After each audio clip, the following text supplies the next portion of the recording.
हाफ़िज़ नईमुर-रहमान साहब अगले लाहे अमल का ऐलान रात को 8 बजे अपने खिताब में करेंगे और हमारा मुतालबा यही है कि पेट्रोलियम लेवी को ख़त्म किया जाए। हुकूमत अगर अपने एलएलए तलएलए नहीं छोड़ेंगे, लेवी ख़त्म नहीं करेंगे तो आइंदा ऐलान इंशाअल्लाह हाफ़िज़ नईमुर-रहमान साहब लाहौर में खिताब में करेंगे। सारे के सारे नौजवान हैं और वो अपना एहतजाज रिकॉर्ड करवाने आए हैं कि रोज़ाना हम 1-2 लीटर पेट्रोल डलवाते हैं तो 125 रुपये 1 लीटर पे लेवी हम देते हैं, इलेक्ट्रिक बाइक वाला नहीं देता, तो पेट्रोल वाले ही करेंगे ना एहतजाज, तो वही कर रहे हैं। आज का जो एहतजाज है पेट्रोलियम के हवाले से पूरे पाकिस्तान में जमात इस्लामी हाफिज़ नईमुर-रहमान ने अपील की है।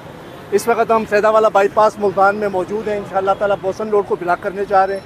अगले लाए अमल की आपने बात की है, हुकूमत को हम मुतनब्बे कर रहे हैं कि हमारे इस छोटे एहतजाज जो हज़ारों लोगों पर मुश्तमिल है इसको हम छोटा एहतजाज कह रहे हैं। लेकिन अगर आपने इसके बाद ये पेट्रोलियम की ज़ालमाना भत्ता टैक्स को ख़त्म ना किया, पेट्रोल सस्ता ना किया, हम पूरे पाकिस्तान में हड़ताल करने जा रहे हैं। उसके बाद चारों दारुल हुकूमतों को प्लस इस्लामाबाद को जाम करने के लिए जा रहे हैं। अवाम का मसला, गरीब अवाम का मसला, मुतवस्सत अवाम का मसला, मोटरसाइकिल वालों का मसला, ये जमात इस्लामी का मसला है। इंशाअल्लाह ताला जमात इस्लामी ये काम करेगी और हम हर सूरत में पेट्रोलियम लेवी को, पेट्रोलियम की कीमत को कम करवाएंगे। अच्छा सर, एक दिन एहतजाज होता है, अगले दिन फिर पेट्रोलियम मसनूआत में इजाफा हो जाता है, 3 रुपये कम करते तो 4 रुपये इजाफा हो जाता है। 2 साल पहले आपको याद होगा बिजली के साथ भी यही अमल कर रहे थे। फिर हमने एक बहुत बड़ा और तवील धरना, 14 दिन का धरना हमने मरी रोड पर दिया।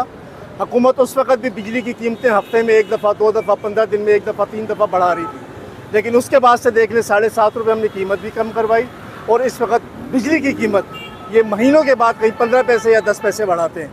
तो इंशाल्लाह ऐसी बात नहीं है। अवाम का प्रेशर हुकूमत के ऊपर होगा तो ये पेट्रोलियम भी सस्ती होगी, हुकूमत के ऊपर प्रेशर भी पड़ेगा। इंशाल्लाह लेवी वाला भत्ता भी ख़त्म करवाएंगे। जी, इससे पहले कि आप जितनी भी एहतजाजी तहरीकें हैं वो आप उठा के देख लें। हमेशा जमात इस्लामी ने मिडिल क्लास की बात की है, मुतवस्सत तबके की बात की है, गरीबों की बात की है। हुकूमत पे ज़रूर प्रेशर पड़ेगा और हुकूमत को इंशाअल्लाह ताला हम ये वापस सस्ता करवाएंगे पेट्रोल। उसके बगैर जमात इस्लामी चैन से नहीं बैठेगी।